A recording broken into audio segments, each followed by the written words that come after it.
pretend I'm like brand new, like I just quit my job or I just graduated college or dropped out of college and I want to start driving for dollars. Perfect. See, that's the first thing I do. I just watch that challenge because it's going to show you what the hustle looks like on a bootstrap, tight budget, trying to get a deal within the next 40 days, exactly what it looks like. Yeah. Right. And that's free content. The other thing that I would suggest is finding a guide, finding a mentor, because you're going to produce leads and you're not going to know what to do with them. Mm-hmm.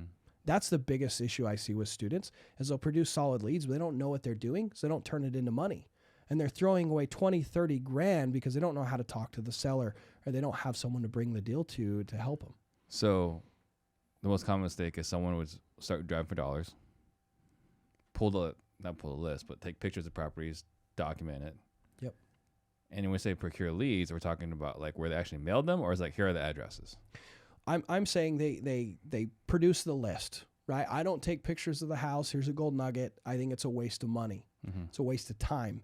I add anywhere between 50 to 100 properties per hour. You cannot do that if you're taking a picture of every house. So volume is more important. Volume is 10 times more important. Any physical signs of neglect. The reason driving for dollars is the best list that exists is because the reason people sell their house at a discount is because the property is a thorn in their side. I don't want to deal with it.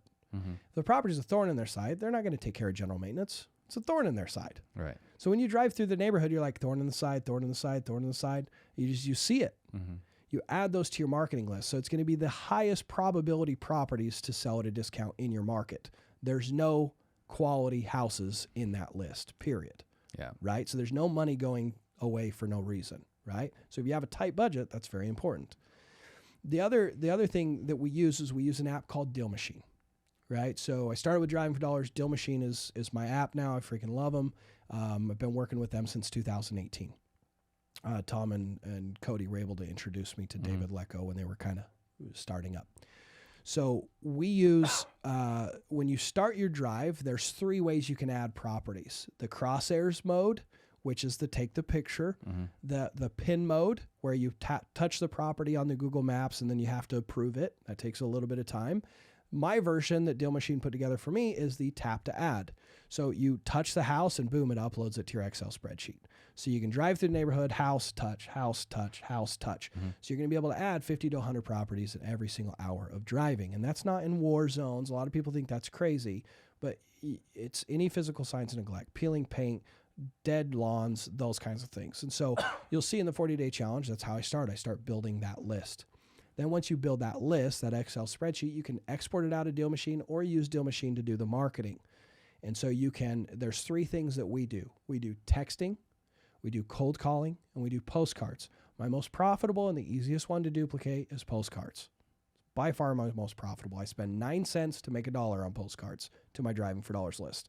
91% profit margin. It's crazy. Yeah, it's pretty incredible. It is incredible. Yeah. That's a huge margin to pay a team and keep a big chunk for myself, right? So on the 40-day challenge, though, I didn't use postcards. I didn't have time to wait. I had to hustle. I had to work fast. I had to get people on the phone yesterday, not tomorrow, right? And so I did cold calling, which is a very profitable way and a way that it works. But it doesn't necessarily matter what you use, just as long as you build that list and reach out to those people. So that would be the thing that I would suggest is that right there. So you mentioned that